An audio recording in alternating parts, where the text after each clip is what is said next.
Mike Totterman and Alex Zapesochny grew up on the same street of immigrants in Rochester, New York. 2 decades later, they joined with Sasha Latipova to co-found iCardiac Technologies, a high-tech success story that helped pharmaceutical companies measure cardiac safety in clinical trials. Now, with Clerio vision, they're plotting to revolutionize the world's eyesight with innovative contact lenses and a non-invasive procedure to replace LASIK.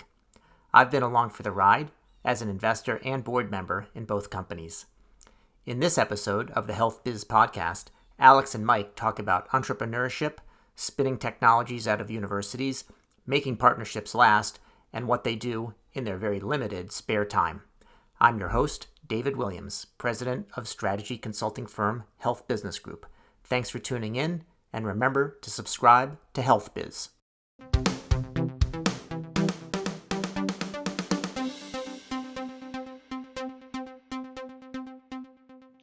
Well, Mike and Alex, it's great to have both of you today. I know I suggested individual interviews, but you wanted to do it together so you don't contradict one another. So I guess that's just how the way you roll.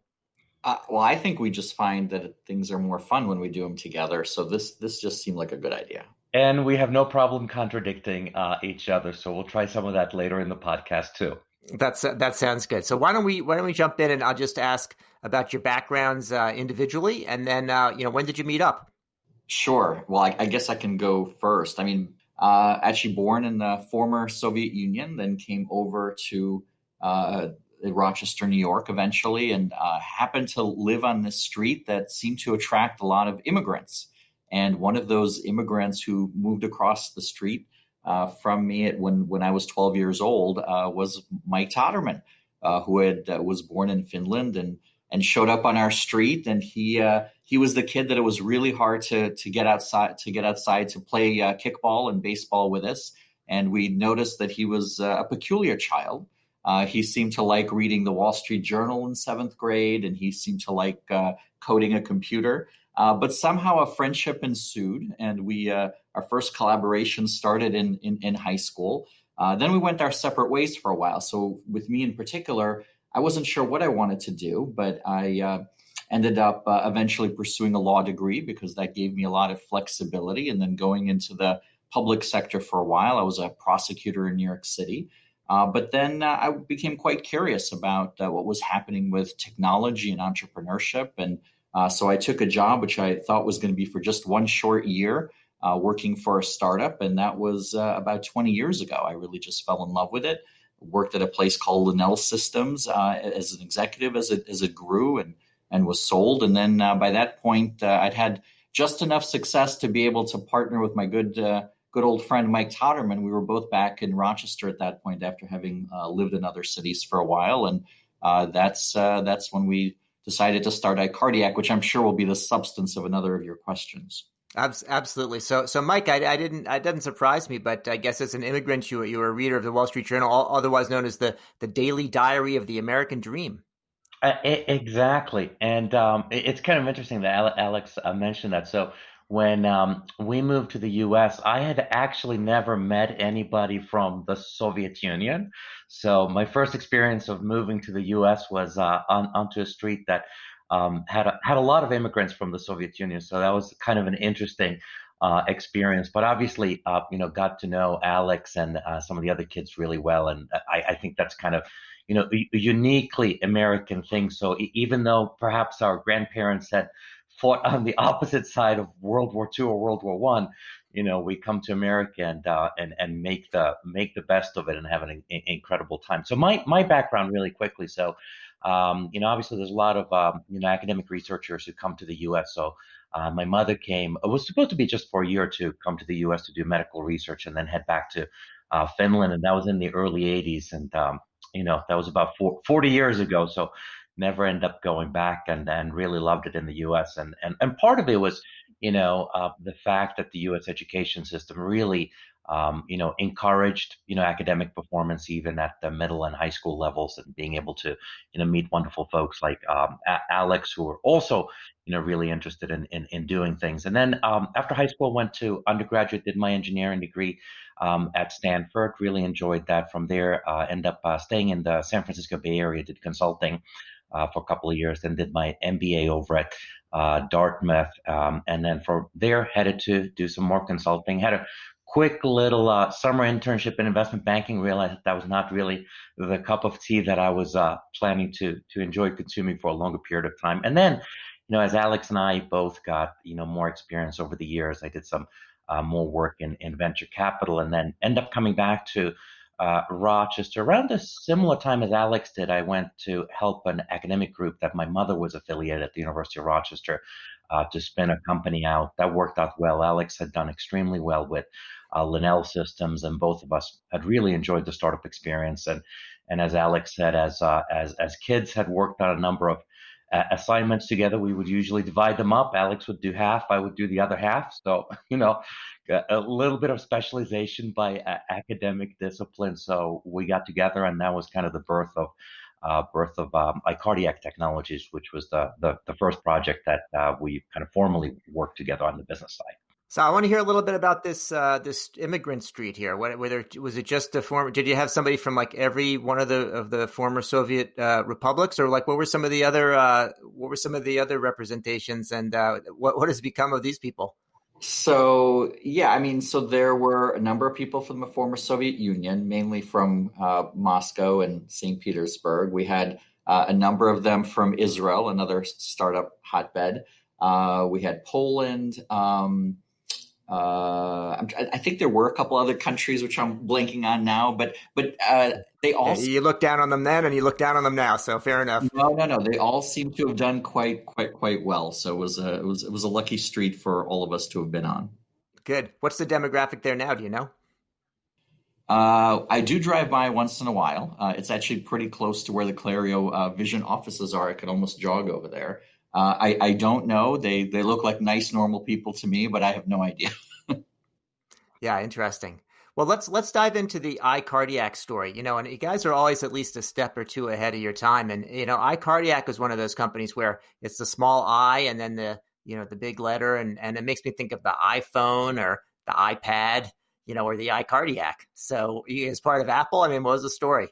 Well, I think on that one, what we've learned with startups, if you can come up with a name that sounds like somebody has heard it before, it's a lot easier with brand recognition. So that was the time when I was there, and then there was a couple of other competitors that had in our particular space that had technologies in it. So we have tried to kind of use that mechanism to make sure that when we go and pitch folks, they go like, "Oh yeah, we've heard about you guys." Before. So I think that was part of the story. But Alex, you can probably elucidate more of it. Well, I think like any other good name, a number of us were sitting around doing all sorts of searches, and Mike is the one who came up with iCardiac, and it certainly sounded good. And whenever you can come up with a name where at the end you say, "Wow, I can't believe that's not taken," you're probably headed down the right path. No, that's good. Well, this story of iCardiac, it had followed a little bit of a template, Mike, from the company you mentioned before, which is that it came out of the University of Rochester, technology developed there, and then you took it, much further from there. What did you learn from previous work with Virtualscopics that informed what you did with iCardiac? And Alex, I don't know how your, Linnell and prosecutorial activities may have contributed to the DNA of that company. And they contributed a lot to the DNA of the company. So I'll maybe talk a little bit about the Virtualscopics piece. So with Virtualscopics, we had learned about pharmaceutical development. So, having tools and analytics that make that process, go faster, clearly valuable. So I think some of the things that we learned from the Virtualscopics experience was you definitely want to make sure that you've got the right mix of academics and business people and operational people. So you can't go either too business heavy or too academic heavy. And the other thing there that I think we took away, and definitely Alex helped a lot with implementing, and in that is making sure that there's a good understanding of what motivates academics and what motivates business people. Kind of the currency for academics is more research funding and publications, and folks that or things that are in that vein, 10 years, et cetera. Obviously, for business, it's a much simpler currency, which is, is the business growing? Are you making money? Are you able to raise funding? And the things that we added from to it, which I think made iCardiac much more successful, were a lot of the lessons that Alex had learned about how to grow a business at Linnell. And maybe with that, I'll pass it over to Alex to talk about those pieces of it. Well, what was interesting, even though we grew up in some somewhat similar circumstances in the same place, is our experiences during those 10 years doing things apart were quite different. And in the case of Mike, I mean, he had worked in this kind of academic research being commercialized setting. He had also worked in kind of this much more proper setting of being out and doing venture capital work in Silicon Valley. So he knew, the language. He knew how things needed to be laid out, how they needed to be positioned, and all of that was really quite new to me. I think what I brought was, first of all, lawyers and prosecutors in particular, I think are trained to be really comfortable asking questions. Why is it that something is being done a particular way? Just because it's been done that way before may not mean it's right. Let's question all assumptions. So I think I certainly came in with that. But also my experience at Linnell had been with individuals who had started that company who were also really not traditional entrepreneurs. They sort of used their gut instincts and a lot of pragmatism and a lot of, I'll say chutzpah to run that company and see how it went. And so I kind of came in also recognizing when I saw the way we were building things at iCardiac that perhaps there were other ways. And I think that became quite useful because Rochester, for instance, or rather, iCardiac was based in Rochester, which doesn't necessarily have a lot of the same dynamics as Silicon Valley or certain other places. We also experienced during the time of building it, 2 years later, we had the great a big recession hit.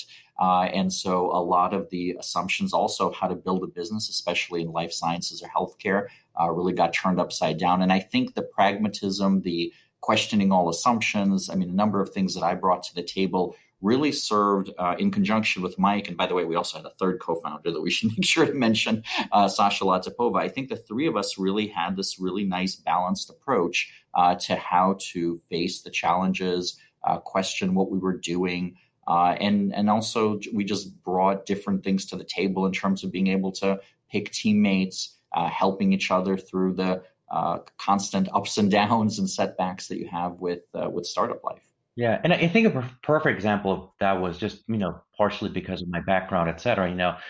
Coming from the kind of places that I came from is like you're almost indoctrinated into this crazy thought, like unless somebody was educated at like Harvard and Stanford, there's no way they could possibly hold a job, which is completely insane. I guess the unemployment rate would be higher if that were in fact the case, right? Exactly. Which is like, what you really want to hire for is like, dedication, focus, flexibility, et cetera. And, both through growing, iCardiac and now Clerio, some of our best team members, don't necessarily have what you would consider a classical Ivy League or other education, and they're extremely high performing. And obviously, they also recognize that when they get these types of opportunities that are maybe not necessarily given to them in other environments, they also are, loyal and recognize that this is an unusual opportunity. So many, what I would say, like very practical lessons like that I look at that Alex taught me, and I look back on them and go like, oh, that's kind of weird that I didn't, I hadn't come to that conclusion on my own. I probably should have, but now I know better. Looking at Virtualscopics, there's a few things that I remember back from those times, which was some time ago by now, that at least stuck with me as we went on to iCardiac, and one was just the value of some of the technology that was within the university, but you had to find something that was really primed for success, and just how much people do rely, even on a kind of a high tech or scientific field, on things that they're comfortable with. So if I recall correctly, Virtualscopics was about quantification of medical images from MRIs in particular, and you're looking at the size of a tumor. And since people had only been able to measure a tumor on an X-ray with 2 dimensions, the idea, it was very difficult to convince them that they needed to look at something on 3 dimensions. You remember? Am I remembering that right, Mike? No, you're remembering absolutely correct. I mean, it's really interesting, and these are many of the things that I've learned, especially of the medical field, is There's many things that are done a particular way just because they have been done that way for a long period of time. And, many thought leaders and experts think that that's really the only way to do it. And if you explain it to any layperson, they go like, well, of course you need to move to a more sophisticated way. A tumor is a three-dimensional object. Like, why would you not, measure that in 3 dimensions? But it is one of those things that I think is sometimes challenging in healthcare, is like moving the field forward is challenging, because you do have to re-educate folks, versus what they may have picked up in medical school or other venues. Yeah, and the other piece was also that in order to be able to apply Virtualscopics technology, you needed to have an image, which often meant adding an MRI to the protocol, which was expensive, and you had to convince people to do it. So I think one of the things in going to iCardiac was an ECG was already being collected as part of that. Absolutely. And that was one of the things that got us so excited about iCardiac, was the lesson that we learned from, Virtualscopics, was if you have to introduce a lot of new things, we're like, okay, we'll analyze images, but if the images don't exist now, you got to acquire the images. With iCardiac, it was, well, every study has an electrocardiogram component in it. Now, doing analysis on top of that is a much easier sell. I mean, there were some other challenges in terms of having to convince the regulators that the whole framework by which drugs are tested for cardiac safety needs to be revamped. But once we were able to tick that box, off to the races we go. So, Alex, what was kind of the secret sauce of iCardiac, of why, you have, for example, on the ECG machines that already can automatically, spit out certain analyses, and iCardiac took that another step. But what's kind of the secret of how the positioning is done there? Sure. Well, from a technology standpoint, it was interesting, because one of the lessons we certainly learned along the way is probably a very similar lesson to what so many other companies learn, which is that sometimes technologies can be a little bit too advanced for their own good.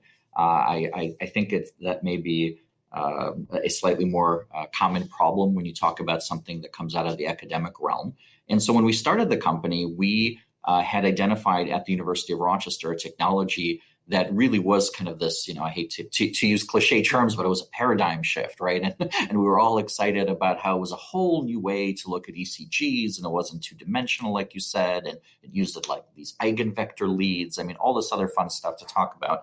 But when we went out and tried to actually sell it, we pretty quickly found out that there were many people for whom that was just going a little bit too far. There were too many steps from what was being done at that point to doing these more advanced analytics. And so in our desire to try to figure out something else, we kind of took several steps back and thought, okay, what are more incremental ways that still would provide very real and measurable value to the pharmaceutical industry, to patients, but that would not seem like this whole other world with all the difficulties that implies for regulators and people who work at large companies, who oftentimes don't want to take risks by going with the new technology when the old technology will do, in their minds most of the time. And so the secret sauce in many ways was not really such a secret. It was a back and forth trial and error process of basically figuring out how do we take our technology, pare back some of the more unique elements that we were so excited about, and really focus on how does it measurably improve things and seem as familiar as possible to those who might otherwise, be a little bit too conservative and might not be willing to try it. And over time, we figured out what that difference was, that there was, in fact, a way to use this particular set of measurements within the electrocardiogram that is associated with cardiac safety side effects that can be lethal, and finding ways to measure them where we could take away as much variability as possible from things like heart rate changes, from signal issues, and a number of other things that confounded traditional measurements of ECGs and how they're applied in clinical trials. And eventually we found that formula. Then the big lift really became, how do we make sure that everyone believes and understands how valuable it really is? And I think there we really made our biggest contribution as a company to the drug development world in general when we went through what was about a 2-year process of gathering people from the regulatory community, from larger companies, other key opinion leaders. We created and really helped to shepherd a clinical study, a definitive clinical study that was prospective, that was able to show definitively at that point that our methodology was a better one for how to assess cardiac safety. And after having done that, a lot of the naysayers, or the people who maybe hadn't been on our side initially, they came around, and we ended up, in addition to having a commercial success on our hands with iCardiac, we also did something really quite positive that has affected the way that all regulators now look at this small but really important world of cardiac safety and new drug development. And I think along those lines, I mean, some of the things these things, as Alex said, are often in practice much more complicated than the story makes them sound to be. So I think a couple of the other things there were we were trying to solve for how to give the audience, which is drug developers and pharma, comfort that our process can be relied upon. So one of the components, as Alex articulated, was this idea that was developed: how do we form a consortium? The other two parts of it were, well, we do need to have humans involved to some degree in this process. If we say that it's being completely delegated to algorithms, that makes people incredibly uncomfortable. So Sasha, one of our co-founders, said, okay, well, we need to insert some level of human oversight into it without it becoming an incredibly human-driven process. And Alex's genius was, okay, well, how do we, work with the scientific team and the algorithms to drive that process? So it was really kind of having to, refine.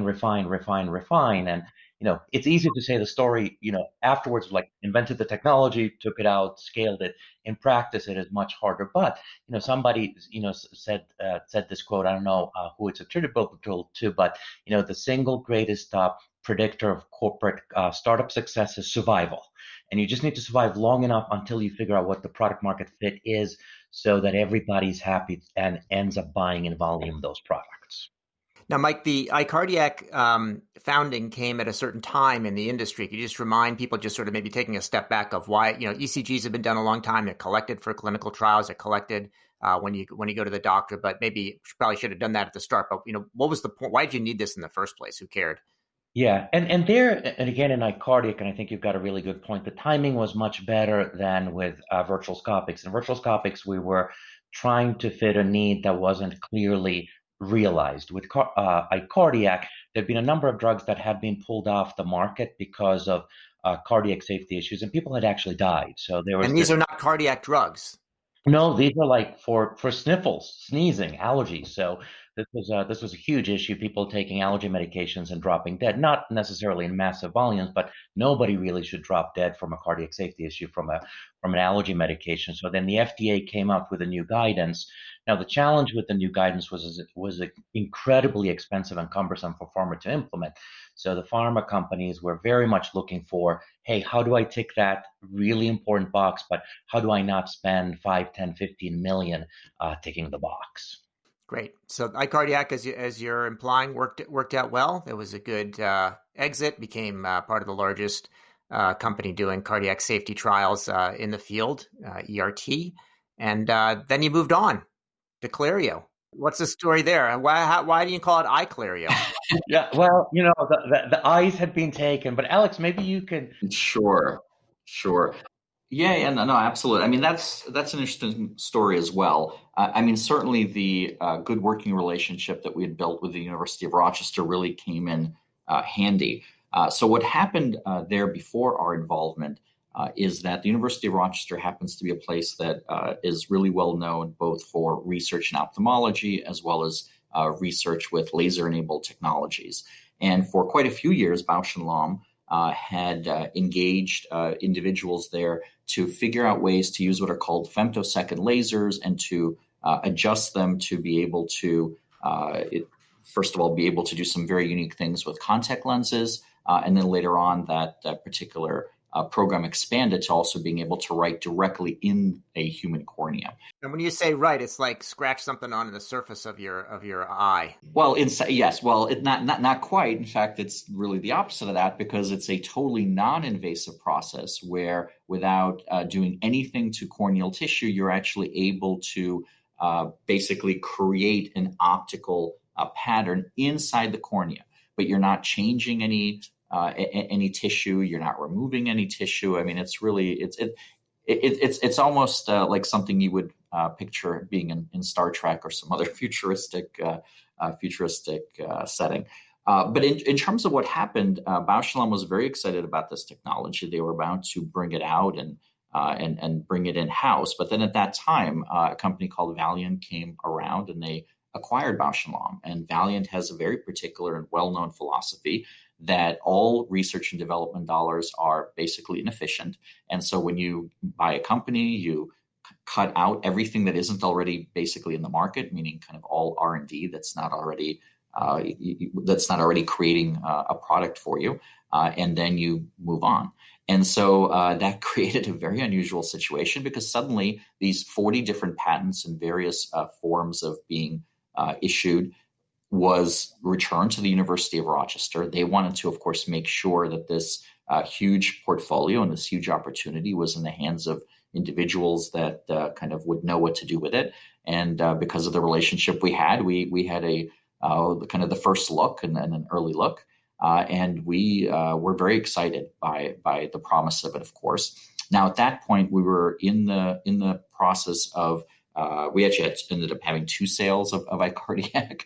So we had already had one, and Mike was looking and more open to new ideas. I was still there, but had a little bit of spare time. And so what we ended up doing was founding the company, Clerio Vision. I was still at that point CEO, spending time as CEO of iCardiac, and Mike became the CEO of Clerio Vision. And we were off basically trying to replicate what had been at the U of R labs and seeing if we could commercialize it. One of the crazy things I remember when Mike first told me about this technology, and I saw how advanced it was compared with a lot of things that you see, in a university lab. And I said, how is this not a company? And then, of course, when I heard the Valiant story, not only Valiant was known really for, jacking up prices of things that were on the market, and a lot of I don't want to use this too strong of a term, but a lot of questionable practices on the commercial side. But probably the best thing that they did was just throw all the R&D back to the university, so folks like Clerio could pick it up. So nicely done, boys, and badly done, Valiant. Well, we certainly think that's the case. Yes. Anytime. No. It's like as I learned, Alex and I learned more about it. We looked at it as David, you said. We were like, it is highly unlikely that we'll ever run into anything even remotely like this. Maybe one of the metrics is, the previous 2 companies that we had spun out, there may be 2 or 3 patents in various stages of prosecution. This one had, multiple labs across the university working on it, 40 issued and pending patents, including prosecution from B&L. They threw a bunch of patents into the mix. So it was basically, I think it was, if I understood correctly, when B&L was looking to go public, it was actually in the IPO presentation in terms of this is part of our critical future roadmap. So being able to kind of scoop that up and find a home for it, obviously really important for patients and, ophthalmic healthcare in particular, but, great way to build something in Rochester, New York. So, iCardiac was a big success. A lot of the same, founders and some of the early employees from iCardiac made their way over to Clerio. What are the things that you take away from iCardiac that are useful for building Clerio? And what are some of the things that are totally different, or where you've actually had to say, you know what, this worked at iCardiac, but it's actually not the right thing just to apply it somewhere else? Yeah, so I'll maybe take a crack at that. So just from a kind of a fundamental technology perspective, Clario is definitely more hardware based. And hardware does have longer lead time. So I think one of the things that we've learned is you got to bake that into your schedules, which we've done now. And the second one is it is fairly complicated. So we have definitely added more what I would say industry veterans who've built these systems in the past, and that has been kind of a huge help for us. But there's a lot of other things that we've carried over. And maybe Alex, you can talk about some of those other things that have been, very nice carryovers from, what we did previously at iCardiac Technologies. Sure. I mean, I think that there are really two that come to mind for me. I mean, one is the way that we try to add people to the team. And yes, there are areas here, although there were some at iCardiac too, although fewer, where it was really critical that we had people who were subject matter experts that were tackling particular issues. But what we really found there, what I'd seen at Linnell Systems, and what I think we continue to find at Clerio, is that whenever at all possible, and even when you're judging which subject matter expert is the right one to kind of bring into your company, what ends up really being among the most important thing for a company is having individuals who really can look at a startup, have that sense of ownership, be flexible, minimize kind of the internal politics and the internal competition. And I mean, to me, that may be the most important lesson in almost any startup, because it does end up ultimately being about the kind of people you bring in. And if they are extensions in some ways of the best parts of the startup or of the startup founders, of the early employees who really feel like they are founders because they go to bed thinking about the problems of the company, you're in a much better position to succeed. I think the second big lesson, which in terms of something we brought over to Clerio, which has been important, is that no matter how advanced the science behind what you're doing, so much also rests, in addition to people, with just good old-fashioned kind of blocking and tackling, such as clear people management, processes that actually make sense. I mean, it's those little things and people making sure that those little things are done consistently that seem to really separate these chaotic situations. And there's always some chaos in startups, but let's say the unnecessary chaos that sometimes happen in startups, and the kind of that useful chaos that allows you to actually build week after week and month after month until you have a successful product. So iCardiac is a B2B business where the impact is actually fairly profound, but the average person wouldn't see it, even though the company is quite successful. Now, Clerio might change the world in the way that people could quite literally see. I don't know if you want to give a preview of what may be in store to the extent that you're successful with these products. Yeah, no, that was a lot of what got me excited. This kind of whole concept of Star Trek of medicine. How do you do things non-invasively? On the medical deck of the ship. So kind of three different areas that we're working in. Probably the most revolutionary is the non-invasive vision correction. So with those folks who are familiar with LASIK, there's kind of two steps to it generally. One is you cut open a corneal flap with a laser most of the time. A second one is you use an excimer laser and you remove corneal tissue, you put it back. So that's obviously an invasive procedure. And nowadays, especially in the days of YouTube, most folks feel a little uncomfortable with doing that. So LASIK has never become really a highly penetrated procedure. What we do, which is very different from that, while we're using lasers, there's no corneal flap, there's no cutting of the corneal nerves. You don't need any antibiotics. We just go into the midstroma, tighten the collagen matrix, and essentially can impart almost any type of a optical corrector into the cornea, which is permanent. And it's repeatable. So that's very exciting. The other things that we can do, which is on contact lenses and intraocular lenses, we can do optics that have never been be able to put into contact lenses. One of the big issues with contact lenses for folks of our age group, we start getting presbyopia, which is we need vision correction for distance and near, and contact lenses just don't do a good job of that. I tried several different manufacturers, and you can either see really well at distance and near is kind of hard, or you can see really well near, but distance isn't so good. So we break that compromise. We can provide optics that give you both good distance and good near vision. And then there's a number of other applications. We're very excited about those. And actually on the contact lens side, looking to have that product on the market next year. A lot of excitement from the optometrists. Everybody who wears contact lenses eventually gets presbyopia. Most of the time they drop out because the optical performance is no longer there. So now the ODs are like, okay, well, for these folks, I'll finally have a product that allows them to stay in contact lenses rather than having to go to spectacles. So good. So it should be pointed out that all these products are still in development, and when and if they're approved by the relevant regulators, they'll be on the market and available for sale. So it's exciting to be able to observe some of that development. Well, I know that you guys don't have time to do anything except work like crazy. But just in case you found any free time, have you read any notable books over the past, during the pandemic or over the past year or so? I started reading Ray Dalio's Principles, which I actually find really, really, really interesting. So I think they're kind of the biggest thing that I've taken away from that is just, the critical importance of both what I would say positive and constructive feedback.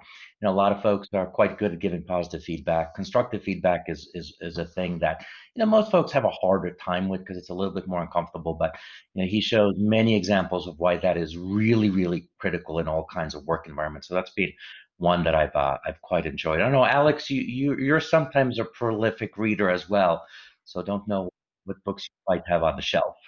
Sure. Well, even though it's been more than 12 months since I read it, I did reread parts of it during the pandemic, and I still think it's the book I recommend most to those who are thinking that they want to be entrepreneurs or who are in the early stages of it.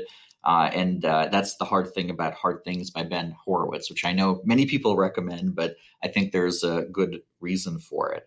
And I think that it really does a better job than almost anything else I've really ever read at explaining what it is that's really the emotional, turbulent experience of running a startup, especially in the early years. Those who read that book and get through and say, "Yep, that's the kind of misery, that's the kind of struggle I want to have."